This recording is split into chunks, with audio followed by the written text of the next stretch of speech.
Today I want to tell you about some of the worst ways you could possibly carry a gun.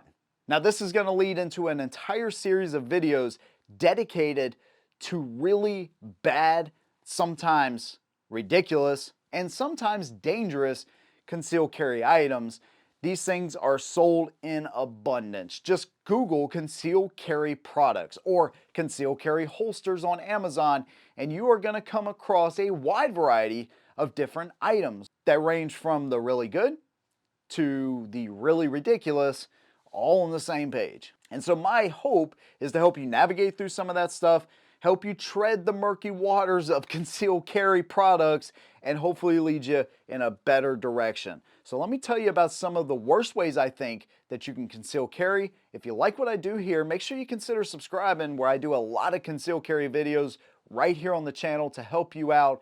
And then make sure you turn on notifications for some of those future videos talking about some of the worst products that I've seen for concealed carry. Let's get right into it. Now the first one we're going to talk about may be slightly controversial, as I've actually done it as well, and I totally understand why sometimes it has to be done, but that's off-body carry. And so if you are working a regular job and it is impossible for you to carry on your person, well, a purse or a book bag sounds like a pretty good option. The problem is accessibility and the real potential of that bag being stolen. And maybe it's not the whole bag. Maybe you're at work one day and you leave your backpack in a certain place, or your purse, and people have access to that. People walk by that. Maybe they know you're a gun owner. Now I know some people say, man, nobody should know that you carry a gun, but it's a little bit different in my case because people always have known, like, oh, you review guns, you must carry a gun. You know what I mean? Like they already knew the position that I held as far as concealed carry and how strongly I believe in that. So they didn't even really have to know that I was carrying a firearm. And so any one of those people that know, or maybe they don't know, maybe they just snoop through your bag, they find a gun, boom, they take it out. You don't notice it until days later, whatever the case may be. Or you're out and about, you have your gun on you. Now this is a little more egregious because now you're out and about, you're out with your family, you're going to the mall, you're going wherever, and you could carry it on you. You decide though to keep it in your bag. Purse snatchers, boom, grab it, you're done. And the whole idea of having a gun in a time of danger where somebody is threatening your life, become a survivor, not become another statistic and victim. And if you don't have your gun, you can't do that. And so whether that's a victim of robbery or worse, carrying off body is just a really bad idea. There are some really discreet holsters out there that you can try. Some of them I've covered on the channel. Urban Carry makes one that actually kind of shoves down in your pants, but it's got a magnetic loop on it. You could pull that out, and literally the only thing that shows, it looks like a cell phone, like a magnetic cell phone holder. There's pocket holsters if you have a gun that's small enough.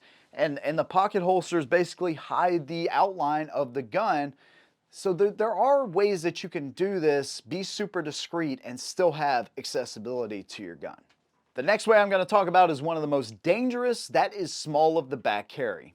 Now carrying the small of the back is super convenient because you can hide a large gun on your person and it's still fairly accessible, you know, depending on what side you have the grip on. But man, if you end up in a struggle, or hell, you're just walking down the street and or walking up a flight of steps and you happen to fall backwards, now you have metal and plastic right on your spine that could potentially paralyze you, when there's better ways to do it. Around your waistband, just move it to the front. Appendix carry is one of the best ways to actually carry a larger gun with almost no printing. Or like I do, I carry like at the 3 to 4 o'clock position, and I find that to be most comfortable, most accessible for me, and that's what I prefer doing. Carrying the small of the back really makes no sense when you have an entire waistline and some places that you can carry that are way safer and more accessible.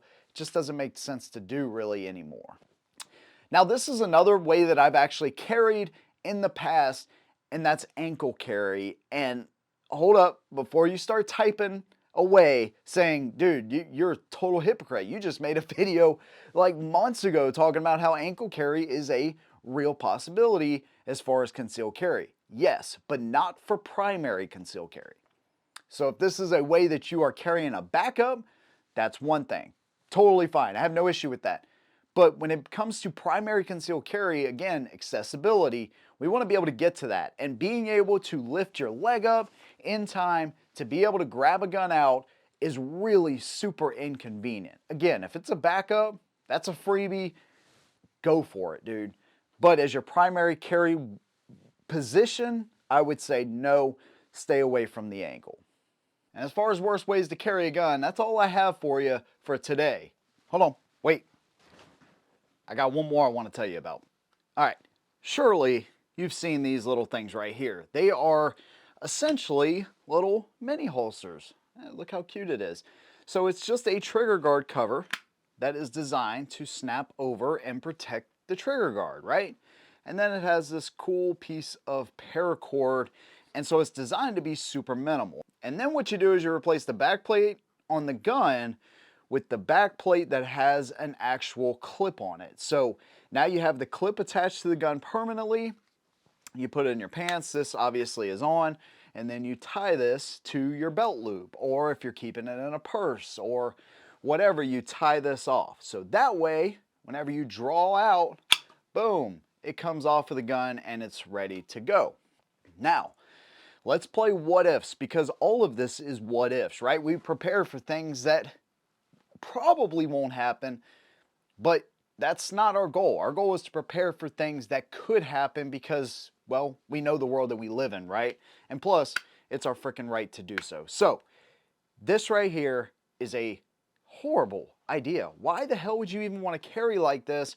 Who's to say that you can get it that far? Now, most likely you will. Let's just be honest. But what if you have somebody right here, that right on top of you, you're trying to fend them off, and you happen to just kind of pull the gun out. You just want to basically pull it out, fire from here, and then keep them at bay. That is a very practical training technique that a lot of people use. Well, if you get it just right here, you're not going to be able to unclip this right here. So a better option is a holster, right? You're going to save some ounces with this, but those additional ounces in a real holster are going to, first of all, protect the gun better. Second of all, it's going to keep the gun off your skin, so you're not going to have premature rusting and things like that, and it's going to be just more comfortable.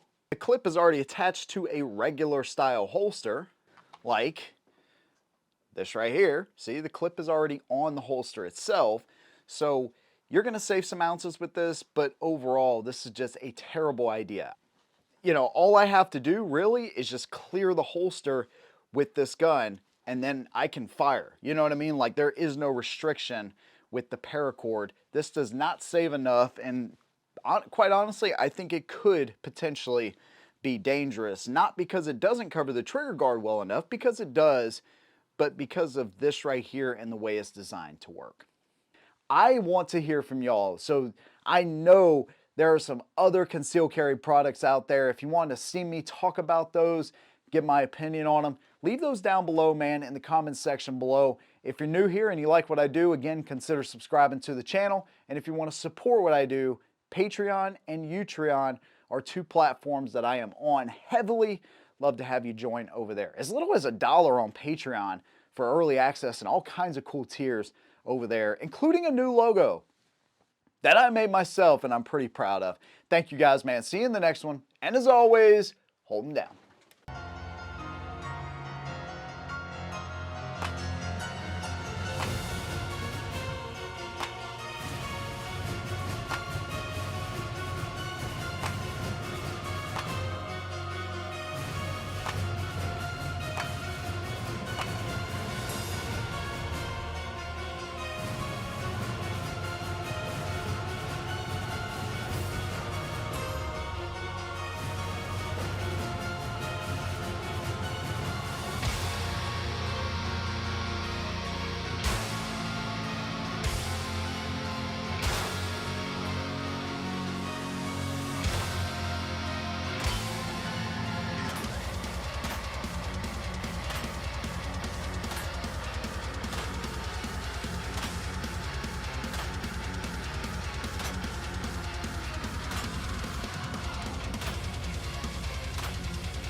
3 misses.